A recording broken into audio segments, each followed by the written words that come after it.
میرے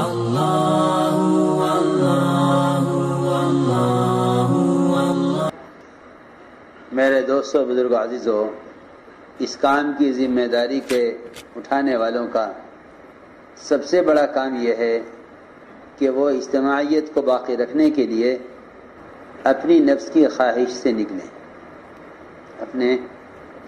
اپنے نفس کی خواہش سے نکلیں۔ کیا مطلب ہے نفس کی خواہش سے نکلنے کا؟ کہ نفس کی خواہش سے نکلنے کا مطلب یہ ہے کہ جو ذمہ دار طے کر دے تمام چھوٹے بڑوں کی، تو ایک بات ہو جائے۔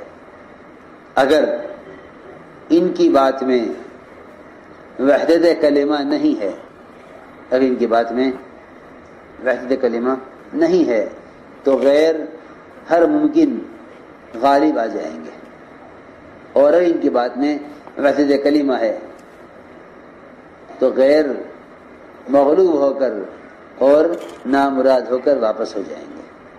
جتنے بھی دین کے اجتماعی کام ہیں، ان سارے اجتماعی کاموں کا سب سے بنیادی کام یہ ہے کہ جس بات کو طے کر لیا جائے ہر ایک کی زبان پر وہی بات ہو، ہر ایک کی زبان پر وہی بات ہو، بھئی یہ بات طے ہو گئی ہے، یہ بات طے ہو گئی ہے، تاکہ غلط چاہنے والے جس کے پاس بھی جائیں اس سے ایک ہی بات کا جواب پائیں اور سمجھ لیں کہ اپنی وحدت کلمہ کی وجہ سے آپس میں مجتمع ہیں۔ واقعی میں سچی کہتا ہوں، اگر وحدت کلمہ ہو تو نہ کسی ہتھیار کی ضرورت ہے نہ کسی مقابلے کی ضرورت ہے۔ اگر وحدت کلمہ ہو، اس سے بڑی کوئی قوت نہیں ہے، اس سے بڑی کوئی قوت نہیں ہے، اس سے بڑی قوت نہیں ہے۔ سب سے بڑی قوت وحدت کلمہ ہے۔ ابو سفیان رضی اللہ تعالیٰ عنہ کو دو موقع ملے ایسے جس میں انہوں نے صحابہ کی وحدت کلمہ دیکھی۔ ایک تو بادشاہ کے اور صحابہ کی جماعت کے سوالات میں وہاں دیکھا انہوں نے کہ ان کے درمیان وحدت کلمہ ہے، چاہے اپنے ذمہ دار سے اور اپنے مرکز سے کتنے بھی دور نکلے ہوئے ہوں، ان سب کی بات متکلم بات کرتا تھا، سارے صحابہ کہتے تھے ہاں بات یہی ہے جو یہ کہہ رہا ہے، بات یہی ہے جو یہ کہہ رہے ہیں۔ مغیرہ بن شعبہ رضی اللہ عنہ کی ایک ایک بات کی سب تصویب کرتے تھے، سب تصویب کرتے تھے، سب تائید کرتے تھے۔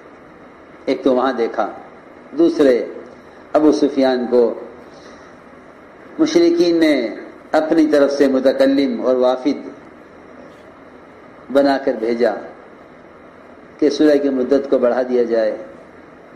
آپ نے فرمایا صحابہ سے کہ یہ صلح کی بات کرنے آیا ہے اور یہ مطمئن ہو کر بغیر حاجت کے جائے گا، اس کی حاجت پوری نہیں ہوگی۔ جس کے پاس بھی ابو سفیان جاتے تھے صحابہ میں سے سب ایک ہی بات کہتے تھے، اور مرد نہیں عورتیں بھی ایک ہی بات کہتی تھی، عورتیں بھی ایک ہی بات۔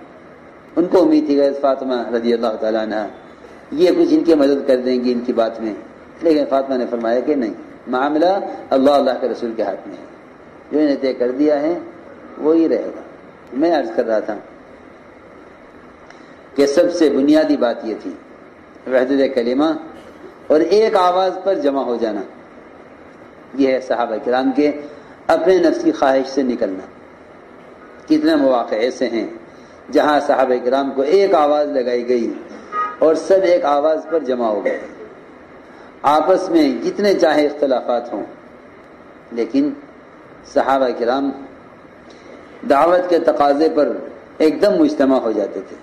حضور اکرم صلی اللہ علیہ وسلم کے حکم کا اور آپ کے امر کا صحابہ کیسے امتثال کرتے تھے اور کیسے آپ کی اطاعت